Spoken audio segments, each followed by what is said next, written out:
ജാനി പോകുന്നത് നോക്കി സന്തോഷത്തോടെ നോക്കി നിൽക്കുവാണ് വേണുവും കുടുംബവും. അല്ല വേണു, ജാനിയുടെ ചെക്കന് നല്ലോണം പ്രായമുണ്ടല്ലേ? കണ്ടാൽ പറയില്ലേലും നിന്നേക്കാളുണ്ടോ ചെക്കന് വയസ്സ്? അത് കേട്ട് വേണു ചോദിച്ച ആളെ ഒന്ന് നോക്കി, എന്നിട്ട് ചിരിച്ചു. ആ നാട്ടിലെ ആസ്ഥാന ന്യൂസ് റിപ്പോർട്ടറാണ് ആള്. എന്തെങ്കിലും കിട്ടിയ നാട്ടിലുള്ളവരെ മൊത്തം അറിയിക്കാഞ്ഞ സമാധാനം ഉണ്ടാവില്ല പെണ്ണും പിള്ളയ്ക്ക്. ഇപ്പോൾ തന്നെ ന്യൂസ് പിടിക്കാൻ ഇറങ്ങി തിരിച്ചതാ.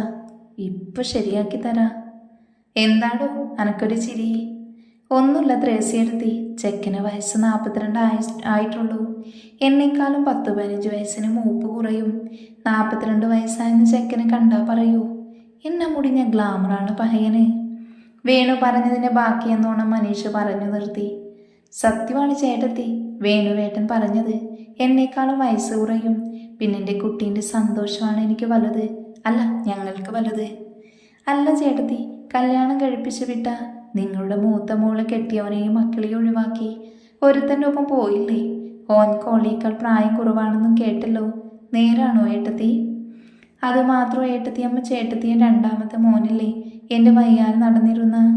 ഓനിലായിരുന്നു കഴിഞ്ഞ ദിവസം ടൗണിൽ തയ്യൽ കട നടത്തിയിരുന്ന രാജേട്ടൻ്റെ പെണ്ണിനെ കയറി പിടിച്ച് പ്രശ്നമായി പോലീസ് പിടിച്ചുകൊണ്ട് പോയത്. മീനും കൂടെ പറഞ്ഞതോടെ ത്രേസ്യെടുത്തി അങ്ങ് വിളറി വെളുത്തു വല്ലാണ്ടെയായി. ഞാൻ മറന്നു, ഇന്ന് ലിസിയുടെ ഒരു കൂട്ടർ കാണാൻ വരുന്നു. വലിയ പൈസക്കാരാ ചെക്കൻ വീട്ടുകാര്. അതിന് മാത്രം പ്രായവും ഇല്ല. ഒരു പുച്ഛത്തോടു കൂടി ത്രേസ്യെടുത്തി പറഞ്ഞു. ശരിയാ, അതിന് മാത്രം പ്രായമൊന്നുമില്ല. നല്ല പൈസയുള്ള ടീമാ. അച്ഛൻ അറിയോ അച്ഛാ? അച്ഛൻ അറിയോ? നീ എന്താടാ പറഞ്ഞേ? എൻ്റെ അച്ഛാ, അച്ഛൻ എന്തൊരു തോൽവിയാ അച്ഛാ. അച്ഛൻ അറിയോ അച്ഛാ എന്നാ ചോദിച്ചേ. കഷ്ടം. മോനു പറ, അച്ഛൻ കേൾക്കട്ടെ. കേട്ടിട്ട് പറയാം അച്ഛൻ അറിയോ ഇല്ലയോ എന്ന്.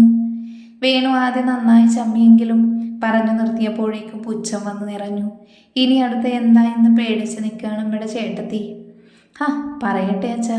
എൻ്റെ കൂടെ വർക്ക് ചെയ്യുന്ന നെൽസൺ ഡോക്ടർ ഇല്ലേ, അയാളുടെ ഭാര്യ വീടിൻ്റെ അടുത്ത് ചേട്ടത്തി പറഞ്ഞ ചേട്ടത്തിയുടെ മോളെ കെട്ടാൻ പോണ പണക്കാരൻ്റെ വീട്. ത്രേസ്യെടുത്തി നിന്നുരുകി. എന്നിട്ട് നീ പറ മനു. എന്നാൽ നിങ്ങൾ ചെല്ലു വേണു. എനിക്ക് അല്ല, നിങ്ങൾക്ക് വൈകിട്ട് പോവാനുള്ളതല്ലേ ജാനിമോളുടെ വീട്ടിലേക്ക്? ത്രേസ്യെടുത്തി ഒരു പതർച്ചയോടെ പറഞ്ഞു നിർത്തി. ഒറ്റ പോക്കായിരുന്നു. പോയ വഴിയിൽ പുല്ലു മുളക്കില്ല. എല്ലാവരും ചിരിച്ചുകൊണ്ട് വണ്ടിയിൽ കയറി അവരുടെ വീടായ മണിമുറ്റത്തേക്ക് വിട്ടു. മനുവാണ് ഡ്രൈവ് ചെയ്യുന്നത്. കോസീറ്റിൽ അച്ഛനും നടുവിൽ അമ്മയും നിമ്മിയും ഏറ്റവും ബാക്കിൽ മീനുവും.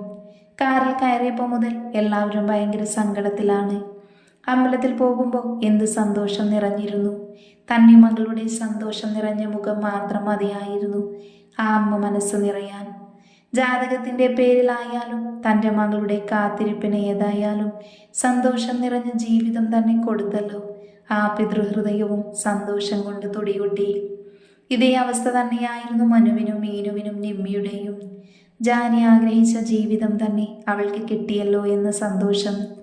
ആ മൂടിക്കെട്ടിയ അന്തരീക്ഷത്തിൻ്റെ ഭംഗം വരുത്തിക്കൊണ്ട് നിമ്മി ചോദിച്ചു. എന്താ മനുവേട്ട, നല്ല കേസല്ലേ അതും? ആകാംക്ഷയോടെ നിമ്മി ചോദിച്ചു. അതേ ആകാംക്ഷ തന്നെയായിരുന്നു മറ്റുള്ളവർക്കും. സ്വന്തം കുടുംബം നന്നാക്കാതെ മറ്റുള്ളവരുടെ കുടുംബത്തിൽ കയറി നിരങ്ങി അവിടെ കുട്ടിച്ചോറാക്കാൻ നടക്കുന്നൊരു ജന്തു. നീ കാര്യം പറ. അതമ്മേ, നെൽസൺ ഡോക്ടർ പറയുമായിരുന്നു. ഡോക്ടറിൻ്റെ വൈഫ് സാറ ചേച്ചിയുടെ വീടിൻ്റെ അടുത്താണല്ലോ ഇപ്പം ചേട്ടത്തി പറഞ്ഞിട്ട് പോയ പണക്കാരൻ്റെ വീട്. സാറേച്ചി പറഞ്ഞതാണ് പോലും. ചെക്കൻ കഞ്ചാവാണെന്നും കള്ളും പെണ്ണും വേണ്ട എല്ലാ തോന്നിവാസവും ഉണ്ടെന്ന്. എൻ്റെ ഈശ്വര, എന്തൊരു വിധിയാണ് അവരുടെ. ഉള്ള കൊച്ചുങ്ങൾ 3 അങ്ങനെ ആയല്ലോ. കഷ്ടം. നീ ഇതെന്തറിഞ്ഞിട്ടാ ഗായു? ത്രേസ്യെടുത്തി തന്നെ പെണ്ണും കുട്ടികളുമുള്ള അവറാച്ചൻ ചേട്ടൻ്റെ ഒപ്പമല്ലേ ചാടിപ്പോന്നത്? ഇതാ പറഞ്ഞേ അമ്മ വേലി ചാടിയ മക്കൾ മതിൽ ചാടുമെന്ന്. മീനൂട്ടിതേ മിണ്ടാതിരുന്നോ. നീയും ഒരു പെൺകുട്ടിയാണ്. മനുഷ്യൻ്റെ മനസ്സാണ് എപ്പോഴാ ചാഞ്ചാടുക എന്ന് പറയാൻ പറ്റില്ല. ഗായത്രി മീനുവിനോട് ദേഷ്യപ്പെട്ടു. അതിന് എൻ്റെ അച്ഛൻ്റെ പേര് അവറാൻ എന്നല്ല, അമ്മയുടെ പേര് ത്രേസ്യ എന്നുമല്ല. അത് പൊളിച്ചു മോളെ. മനു അവൾ പറഞ്ഞത് ശരിവെക്കും പോലെ പറഞ്ഞു.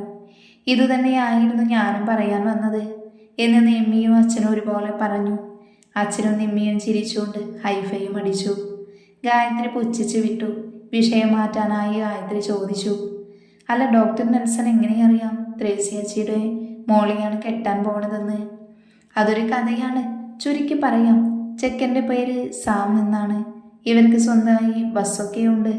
അങ്ങനെ ഒരു ദിവസം ഡോക്ടർ നെൽസനും വൈഫും കൂടെ വൈഫിൻ്റെ വീട്ടിലേക്ക് പോകും വഴിയാണ് ആളൊഴിഞ്ഞൊരു സ്ഥലത്ത് ബസ് നിർത്തി വെച്ചത് കണ്ടത്. നെൽസന്റെ കാർ വർക്ക്ഷോപ്പിലായതുകൊണ്ട് ഇവർ ബൈക്കിലാണ് പോയത്. ബസ് കണ്ടപ്പോൾ സാര ചേച്ചി പറഞ്ഞു അത് അവരുടെ അയൽവാസി വനിതി ചായൻ്റെ ബസ്സാണെന്ന്. എന്തെങ്കിലും കേട് വന്നപ്പോൾ നിർത്തിവെച്ചേക്കുന്നതാണെന്ന്. നെൽസൺ അത് ശരിവെക്കുകയും ചെയ്തു. ഇവരുടെ ബൈക്ക് ബസ്സിൻ്റെ അടുത്തെത്തിയപ്പോൾ ബസ്സിൻ്റെ ഉള്ളിൽ നിന്നും വല്ലാത്ത ഒച്ചയും പിന്നെ എന്തൊക്കെയോ ശബ്ദങ്ങളുമൊക്കെ. മനു ഒന്ന് ഇടം കണ്ടിട്ട് അച്ഛനെ നോക്കി, പിന്നെ മീനുവിനെയും. അച്ഛന് കാര്യം മനസ്സിലായി. മീനുവിനെ നോക്കിയപ്പോൾ മീനു സീറ്റിൽ ചാരി ഉറക്കം പിടിച്ചിരുന്നു. അമ്മയെയും നിമ്മിയെയും നോക്കി. അവൻ അടുത്തത് എന്താണെന്ന് അറിയാൻ അവനെ തന്നെ നോക്കി നിൽക്കുവാണ്. എന്നിട്ടെന്തായി? നിമ്മി ചോദിച്ചു. എന്താവാൻ? സാര ചേച്ചിക്ക് സംശയം തോന്നി. നെൽസനോട് വണ്ടി നിർത്താൻ പറഞ്ഞു. നെൽസൺ വണ്ടി നിർത്തി വണ്ടിയിൽ നിന്നിറങ്ങി. ചുറ്റുമൊന്നും ആരുമില്ലായിരുന്നു. സാര ചേച്ചി വേഗം ചേച്ചിയുടെ ആങ്ങളമാരെ വിളിച്ചു പറഞ്ഞു. കുറച്ചു കഴിഞ്ഞപ്പോൾ ആങ്ങളമാർ വന്ന് കൂടെ വറീതിച്ചായനും മൂപ്പരുടെ 2 അനിയന്മാരും കൂടി ആ നാട്ടിലുള്ള കുറച്ച് ആൾക്കാരും. അവരുടെ കൂടെ തന്നെ നമ്മളെ ത്രേസ്യേച്ചിയും ഉണ്ടായിരുന്നു. രസം എന്താന്ന് വെച്ചാൽ വറീതിൽ നിന്ന് കത്തുകയായിരുന്നു പോലും.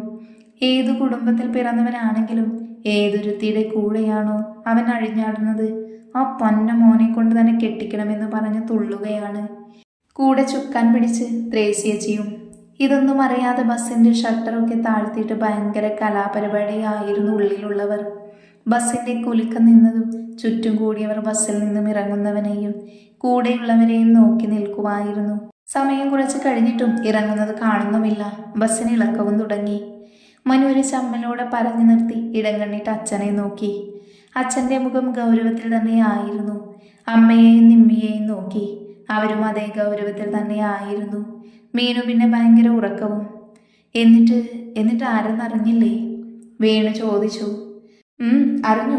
ഇത് നിർത്താൻ ഉദ്ദേശമില്ല എന്ന് കണ്ടപ്പോൾ കൂടി നിന്നവരിൽ ആരോ പോയി ഡോറിന് പോയി മുട്ടിയതും ഇളക്കം നിന്നു. കുറെ കഴിഞ്ഞിട്ടും ഇറങ്ങുന്നത് കാണാഞ്ഞിട്ട് വീണ്ടും മുട്ടി. പോലീസിനെ വിളിക്കണ്ടെങ്കിൽ ഇറങ്ങാൻ പറഞ്ഞു. ഇറങ്ങി വരുന്ന ആളെ കണ്ടതും അവറാൻ മുതലാളിയുടെ കിളി പോയി. ചുറ്റും കൂടി നിന്നവരുടെയും. ത്രേസ്യയെടുത്തി അവറാനെ നോക്കി ഒന്ന് പുച്ഛിച്ച് ചിരിച്ചു. അവൻ ഇറങ്ങിയതിൻ്റെ തൊട്ട് പിറകിൽ നിന്ന് ഇറങ്ങിയ ആളെ കണ്ട് ത്രേസ്യ കൊച്ചിൻ്റെ ബോധം പോയില്ലെന്നേ ഉള്ളൂ. അവറാൻ്റെ ഒരേ ഒരു സന്താനം ഡിഗ്രി 1ാം വർഷ വിദ്യാർത്ഥി. അവൻ്റെ അതേ കോളേജിൽ അവൻ്റെ സഹപാഠി കൂടിയായ ത്രേസ്യേച്ചിയുടെ മോള് മേരി. പിന്നെ ആകെ പ്രശ്നമായി പോലീസ് വന്നു. കേസ് ആക്കേണ്ടെന്ന് പറഞ്ഞു. അവരുടെ കല്യാണം ഉറപ്പിച്ചതാണെന്ന് പറഞ്ഞ് കേസ് ഒഴിവാക്കി. നാട്ടുകാരുടെയും പോലീസിൻ്റെയും മുന്നിൽ വെച്ച് പറഞ്ഞതുകൊണ്ട് തിരുത്താനും പറ്റില്ലല്ലോ. അതുകൊണ്ട് ചെക്കന് പ്രായപൂർത്തിയായി കഴിഞ്ഞിട്ട് കെട്ട് നടത്തും. ഇപ്പോഴും എന്തൊക്കെയോ കേസും കൂട്ടുമായി നടക്കുന്നു. ഇത് തന്നെ ഞാൻ അറിഞ്ഞത് ഒരിക്കൽ ത്രേസ്യയെടുത്ത് പല്ല് പറിക്കാൻ ഹോസ്പിറ്റൽ വന്നപ്പോൾ നെൽസൺ ഡോക്ടർ എന്നോട് പറഞ്ഞതാ. മനു പറഞ്ഞു നിർത്തുന്നതിനോടൊപ്പം മണിമുറ്റം വീട്ടിലേക്ക് വണ്ടി കയറ്റി നിർത്തി കൂടെയുള്ളവരെ നോക്കി. എന്തൊരു മനുഷ്യന്മാരാണല്ലേ മനുവേട്ട. വണ്ടിയിൽ നിന്നും മീനുവിനെ വിളിച്ചു നിർത്തി ഇറങ്ങിക്കൊണ്ട് ഗായത്രി വേണുവിനോടായി ചോദിച്ചു. സ്വന്തം കുടുംബം നന്നാക്കാൻ നോക്കാതെയാ മറ്റുള്ളവരുടെ കുടുംബം നന്നാക്കാൻ നിൽക്കുന്നത് എന്നും പറഞ്ഞ് വേണു വീട്ടിലേക്ക് കയറിയതും ഒരു നിമിഷം എല്ലാവരും അവിടെ തന്നെ നിന്നു. എന്നിട്ട് മുഖത്തോട് മുഖം നോക്കി ഒന്ന് ചിരിച്ചെന്ന് വരുത്തി നിമ്മിയും മനുവും അവരുടെ റൂമിലേക്ക് കയറിപ്പോയി. മീനുവിൻ്റെ റൂമിലേക്കും വേണു ഗായത്രിയും മുകളിലുള്ള ജാനയുടെ റൂമിലേക്കും ഒന്ന് പോയി നോക്കി. വിവാഹത്തോടനുബന്ധിച്ച് വൃത്തികേടായിരുന്ന റൂമെല്ലാം വൃത്തിയാക്കി. അച്ഛനും അമ്മയും വാതിലടച്ച് പുറത്തിറങ്ങി. വേണുവും ഗായത്രിയും സ്നേഹിച്ചു വിവാഹം കഴിച്ചവരാണ്. ബന്ധുക്കളായിട്ടൊന്നും വലിയ അടുപ്പമൊന്നുമില്ല. വേണുവിനൊരു പെങ്ങൾ മാത്രമാണ് ഉള്ളത്. ആ പെങ്ങൾക്കൊരു മോനും ഒരു മോളും മാത്രമേ ഉള്ളൂ. ഭർത്താവ് ഡ്രൈവറായിരുന്നു. ഇന്ദ്രൻ്റെ അച്ഛൻ മരിക്കാനിടയായ ബസ്സിലെ ഡ്രൈവർ. കുറെ നരകിപ്പിച്ച് ജീവിച്ചു എന്നിട്ടാണ് പോയത്.